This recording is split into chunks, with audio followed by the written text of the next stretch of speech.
Welcome to another episode of PDXposed Go Sapporo Winter Style. I'm your host, John Olson.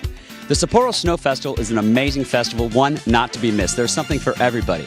But there's a lot of cool stuff happening around and outside the Snow Festival. On this episode, we take you to a world-class ski resort, the Qaeda Resort. We'll also bring you an historical perspective on the development of the island of Hokkaido. We've got local music and a lot more, so stay tuned. PDXposed from Sapporo. We'll be right back. A winter wonderland awaits us here at the Qaeda Resort, located about an hour and a half outside of Sapporo. From fabulous world-class downhill skiing on that famous Hokkaido powder to a beautiful resort-style hotel, including a Japanese spa, we're gonna have some fun.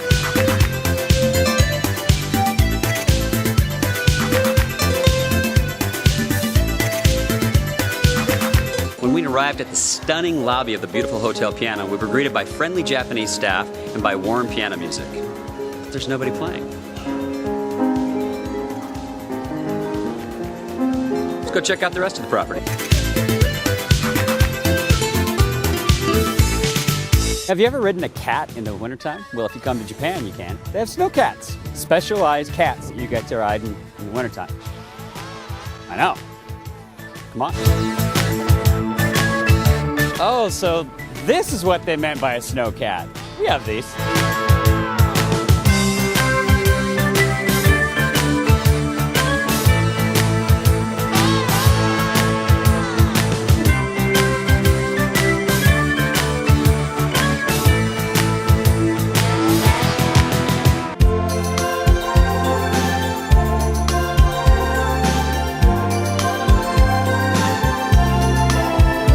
What a beautiful panoramic shot of the hotel and the ski resort.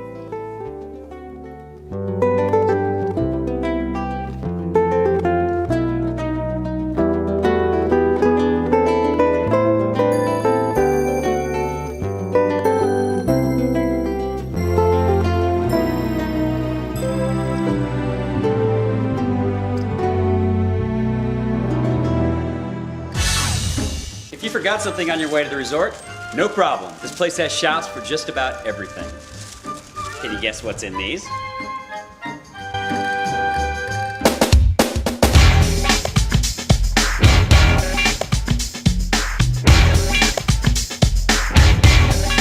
The Qaeda Resort is a winter's paradise for skiers and snowboarders alike, but there's a lot of other fun activities to do, like snowmobiling. Take you back to my childhood.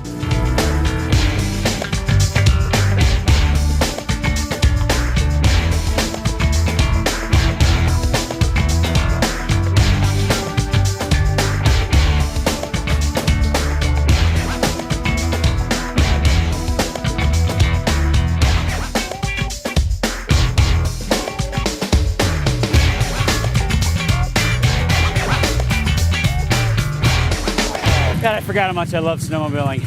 So much fun.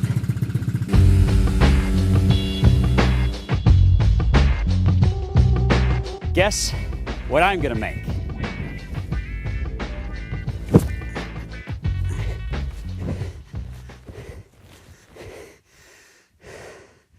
Some people might call me an angel. Some people might not.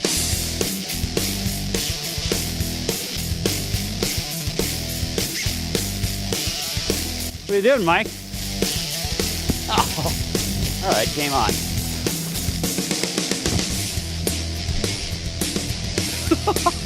Dude, you can't do that with my back turned to you. Rules of engagement, man, you just broke them.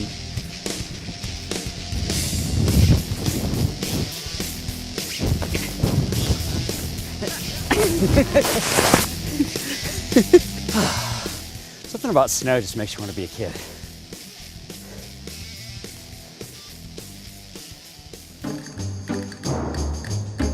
We've encountered all sorts of pleasant surprises at the Qaeda Resort. Who would have thought a jazz concert in the lobby?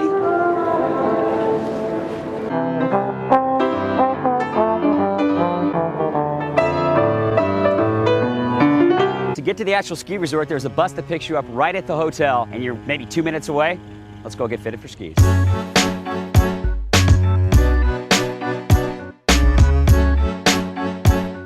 Here's something similar to a ski resort in the US. When you rent skis, boots, poles, snowboarding, whatever, you gotta fill out one of these forms. So you have to be very honest with your weight and your height and your age.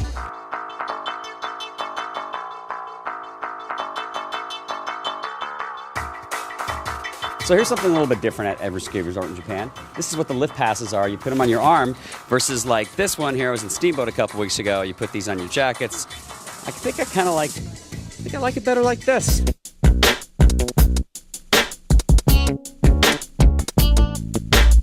Yeah, so you guys might think that I'm the only one that gets to have any fun on PDXposed when we hit the road, but that's not true. I like to share the wealth. Josh is filming. He was afraid to ski. He's kind of a girly man. But Mike is going to try snowboarding for the first time. So Kenji, our star interpreter, is teaching him how. He's giving him the basics of snowboarding. Please don't forget to put your weight all the time here. All the way in the front. So, That's what makes you turn. He's already screwing up and he hasn't even done it yet. He can't even get his feet in.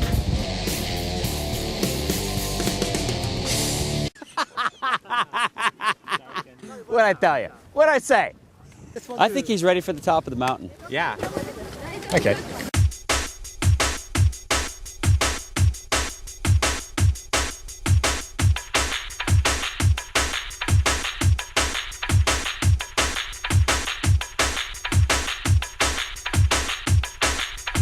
It's always been a dream of mine to ski outside of North America. Well, today, thanks to Yamada-san, the marketing director for the wonderful Kiroro Ski Resort, my dream's a reality. I'm skiing in Japan.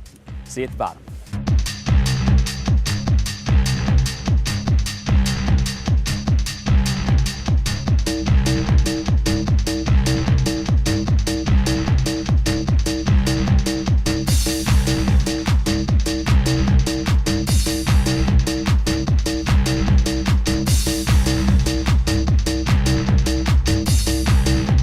Don't go away, PDXposed from the Kiroro Ski Resort in Japan. I'll be right back.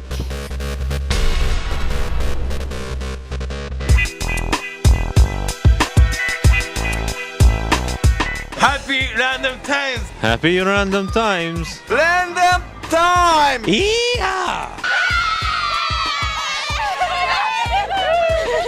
If you hail a taxi in Susukino, one of the coolest things that happens is the door opens automatically.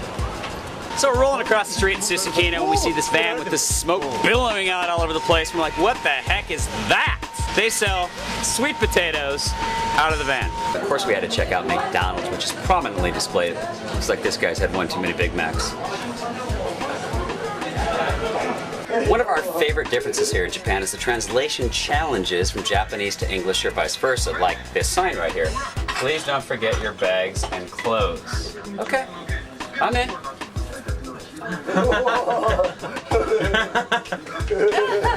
Okay, that's good. Dancing on the tables at Susukino at the bars. Didn't do this last time.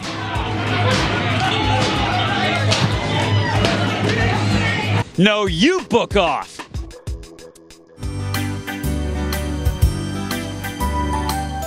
Don't go away. PDXposed.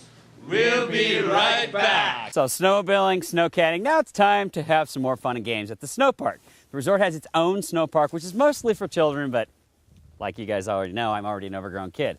This sign here means inner tubes only on that path. Well, I just happen to have my own inner tube and kind of feeling like a kid, so here we go.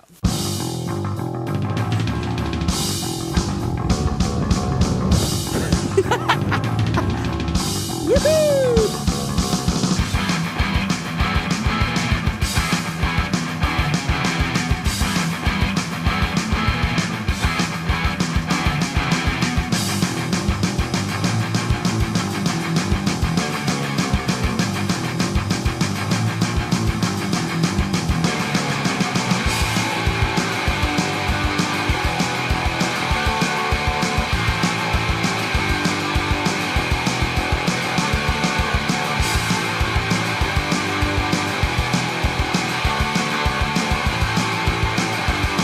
Mazes just amaze you.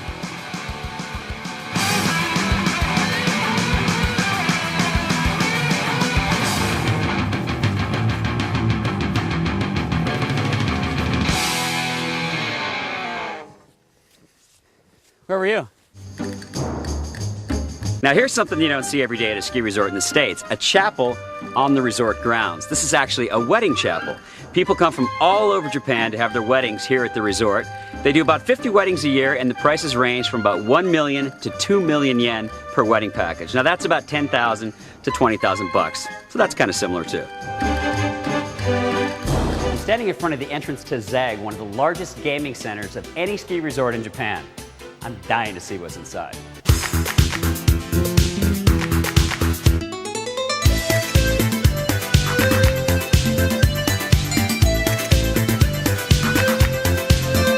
Some of the games in here are similar to games you see in the States, like air hockey. This one right here that I'm in front of right now, I have absolutely no idea other than the fact that there's a drum and sticks involved. Let's check it out.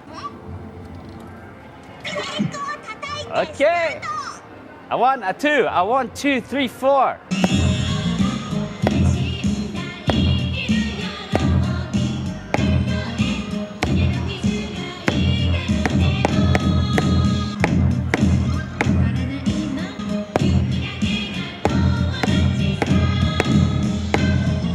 Okay, so I get 101,000 points on that, which is the highest score ever in the history of this game.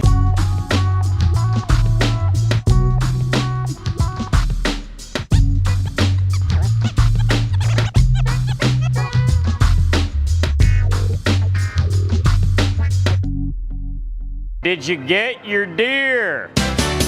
Daytime at the Kuroro Resort is all about the famous Hokkaido powder. Nighttime, brilliant colors illuminate the sky.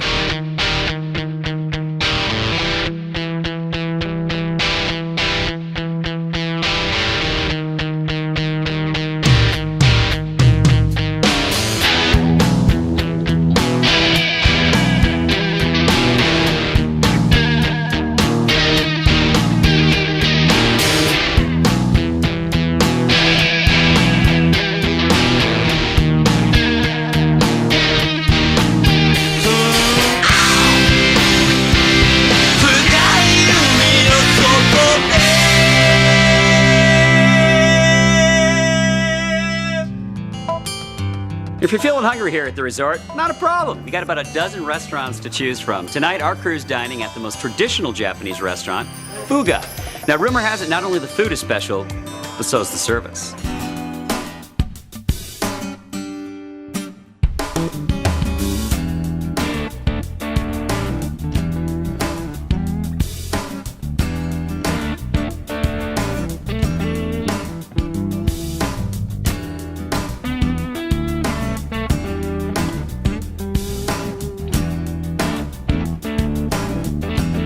Okay, so we just ordered our drinks, and we have no idea what this is. Mike and I both ordered the clear Japanese liquor. Let's give this a try and see what it is.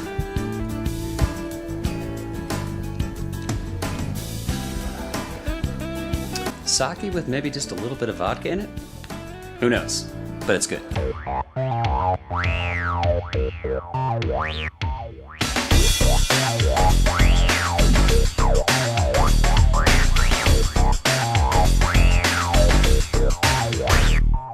Not exactly sure what we have here, but we got our buddy Kenji over here. He'll tell us. I think this is a boiled fish with sweet soy sauce flavor. This one. Oh. Actually, I don't know. So are you gonna try it? Yeah. Okay. Well, just try it. Okay. Tastes like kind of jelly stuff, but not sweet. Savory, jelly, whatever. Whatever. Just eat it.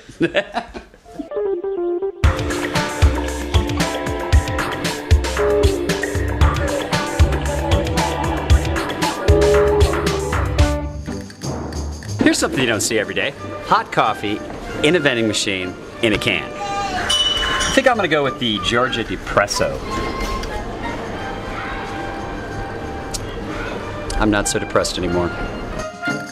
After all the fun we've had here at the resort, the body needs a little downtime. Well, there's nothing better than a Japanese onsen or spa to relax. I'm going to show you how Mike and I have done it the last couple days, because they are a little bit different, but it all starts with a simple ticket.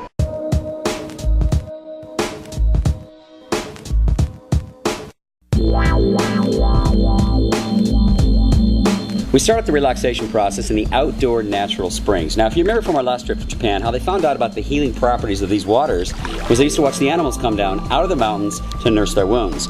Well, you guys have seen all the crazy stuff I do on PDXposed, so there's always wounds that I need to nurse. I'm gonna chill.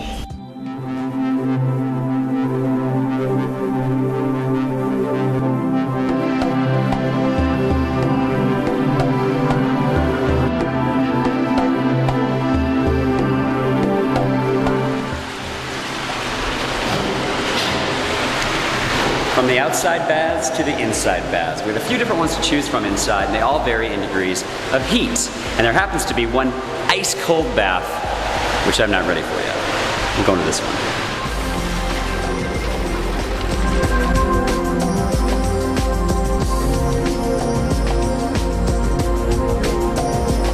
So if you've ever been to Northern Europe, you know they're very famous for their hot tubs and then jumping out into the snow, so hot to cold. Apparently there's some very healing properties in that process. So this behind me is this ice cold pool, and you just gotta go for it because it is really, really cold. Oh.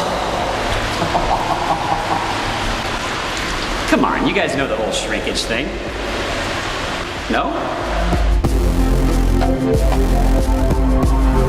We end our onsen process, our relaxation process, here in the bucket room, that I call it. I don't think that's what they call it. But what they do is people sit on these buckets and you bathe afterwards. I've never seen anything like it, but in every Japanese spa that I've ever been to, they have this part of the room. And I personally love it, and I think you guys will too.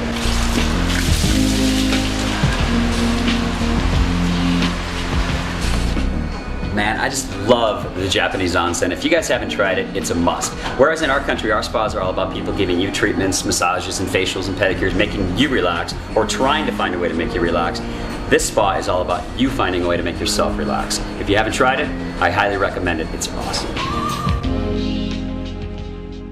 Many wonderful memories were made this weekend here at the Qaeda Resort. It exceeded all of my expectations, and my expectations were pretty high.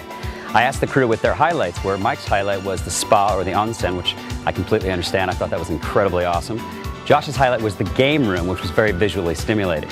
All of it was a highlight for me, but something that kind of stood out, something I've never seen, was the fireworks during a snowstorm. That was incredible. The whole stay was incredible, and thanks to the lovely people at the Qaeda Resort who helped make it a very memorable experience for us. Back to Sapporo we go to make some more memories.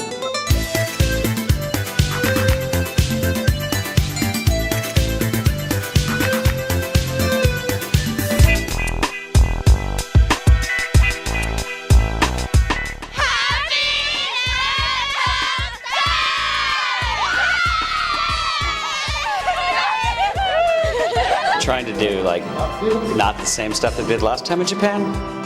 They got a karaoke box at this place. And touching hands.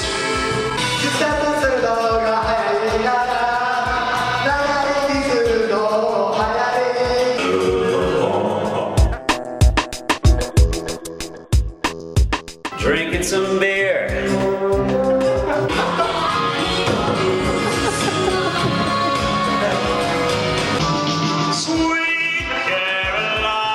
I'm coming for you, baby, you know what I'm saying? Holding you!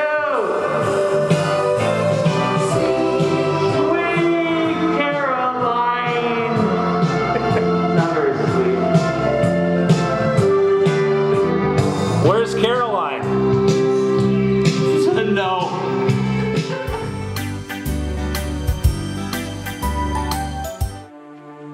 The historic village of Qaeda is located just on the outskirts of Sapporo. It's comprised of about 60 buildings which depict the history from the Meiji and Taisho times, from the 1860s to the 1920s. That's when Hokkaido's industry really started to boom. Let's check it out.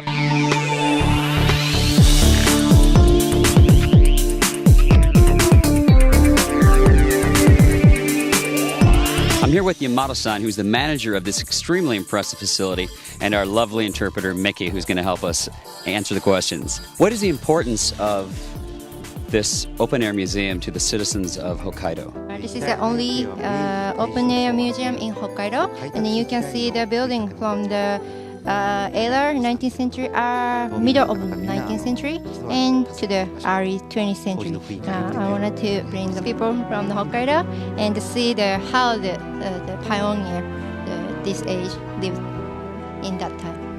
What is the most special thing to see?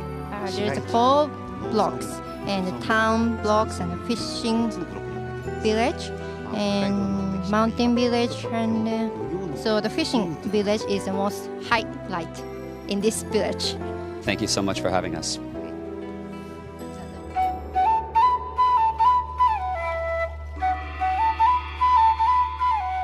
The Open Air Museum is divided into 4 sectors. There's the town section, the fishing village, the mountain village, and the farm village.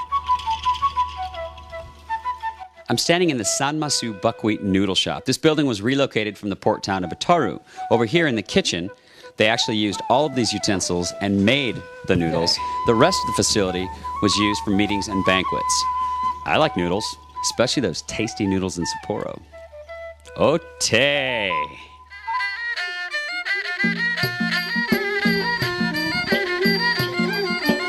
This is the Hokkaido Junior High School. This Western-style building housed the first private junior high in Hokkaido.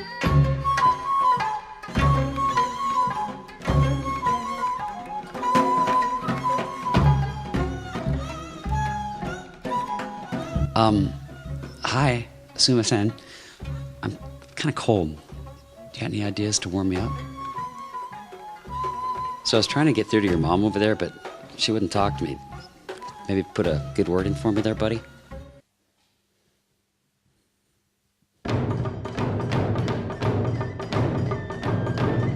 This was the Aoyama family herring fishery. Now, herring was extremely important to the citizens of Hokkaido, especially down in Hitaru. They used it as a source of food, but also as a source for fertilization. The family lived on the left side of the house, and they used the right side for storage. This is the Shinano Shinto shrine built in 1897 by settlers. They used it for autumn harvest festivals. This is the Ryunji Temple built in 1893. It was built with the cooperation of all the farmers of Sapporo. Before the development of railways, horses were depended upon to carry mail, freight, and other passenger services, much like our Pony Express. They used stations like this for the horses to get rested and fed, and also to coordinate the distribution of mail and freight. This is the woodcutter shed, which was used to temporarily house people involved in the timber industry. They hauled the timber during the winter months because it was easier to move it on the snow. My question, how do these guys stay warm? It is freezing. The historic village of Hokkaido is open every Tuesday through Sunday. It provides you with a historic, informative, and picturesque documentation of the history of Hokkaido.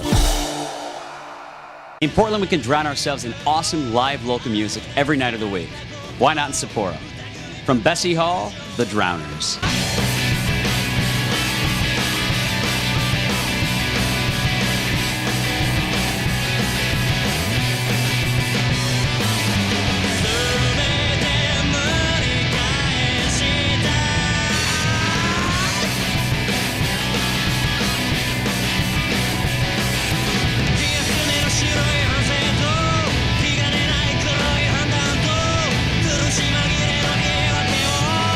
How did you get the name The Drowners? There's a band called Suede, and they have a song called The Drowners, and that's where we got our name. Okay, so I noticed that some of you have tattoos. We don't see that in Japan very often. Where did you get them, and what do they mean to you? Fashion. Fashion. Sassy. What does this mean to you? 日本で流行りたい。 I want to be popular in Japan. Well, of course. If you were a fruit, what fruit would you be? Orange. You'd be an orange because it's sweet. ウォーターメロン。 Your face is the shape of watermelon. Banana. I don't even really need to ask because you already made the hand gesture.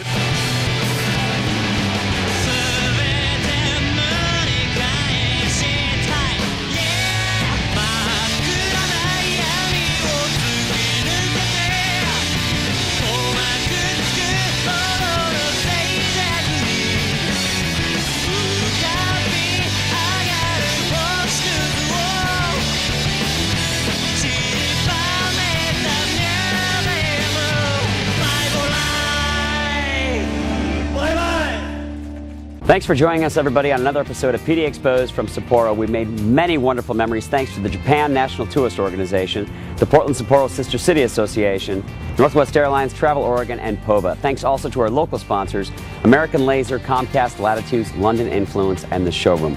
We'll see you next time on PDXposed, maybe from Germany. Make good memories, everybody.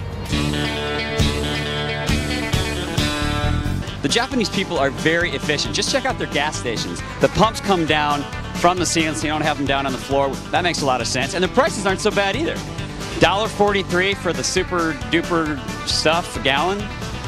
Or is that a liter? Pints? Still haven't figured that one out.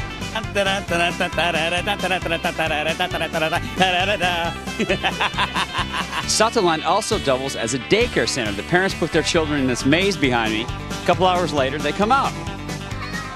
Or not.